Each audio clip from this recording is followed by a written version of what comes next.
Kalamna police ठाण्याच्या हद्दीतील महालक्ष्मी नगर येथे 20 एप्रिलला दुपारी 2 वाजताच्या दरम्यान फिर्यादी जनार्दन गवते कुटुंबियांसह कौटुंबिक कार्यक्रमासाठी हुडकेश्वर येथे गेले असताना अज्ञात आरोपीने त्यांच्या घरात प्रवेश करून सोन्याचे दागिने चोरून नेले।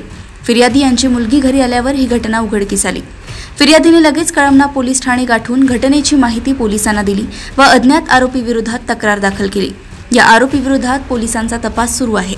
जनार्दन नामदेवरावजी गवते आणि हे 1 ते 2च्या दिवसांमध्ये झाली। गोप होता 1.5 तोळ्याचा, अंगठी होती 5 ग्रामची आणि करमना करावे आटा चक्कीच्या मागे लाभलक्ष्मी नगर। घरी 4 लोक आहो आम्ही आणि पोरगी कॉलेजला गेली होती। आम्ही साक्षरणाला मानेवाड्याला गेलो होतो 1 वाजता। तर मग आम्ही आलो।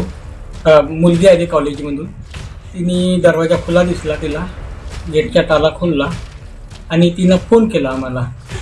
पप्पा म्हणे तुम्ही गेट दरवाजा लावला ना, आता दरवाजा खोलून गेला। ती दंदरली तर बाजूवालीला आवाज दिला, अंदर गेली नाही एकदा। तर बाजूवालीला सोबत घेऊन आतमध्ये गेली।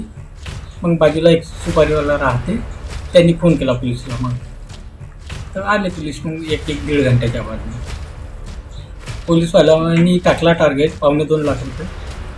आणि ते म्हणते आता का मिळत म्हणणे सोसायटी दिली। आता का त्यांच्या मुलगी कॉलेजला गेली होती तेवढ्या ती आली। जर पहिले आली असती त्याला कमी जास्त झालं असतं तर याचे जबाबदार कोण राहिलं असतं? हे दिवसानं एवढं होणं म्हणजे रातची गोष्ट अलग आहे, दिवसानं एवढं होणं म्हणजे पुष्कळच एक झालं ना। आता का कोण एकटा माणूस घरी ठेवू नाही शकत। हे पोलिसांनी थोडीशी केअर करायला पाहिजे, तर काहीच करण्यात केअर नाही करत। मागच्या वर्षी बी कमसे कम 1.5 लाखच्या चोरी झाल्या, काही केअर नाही केलं, कोणाला काहीच नाही भेटलं।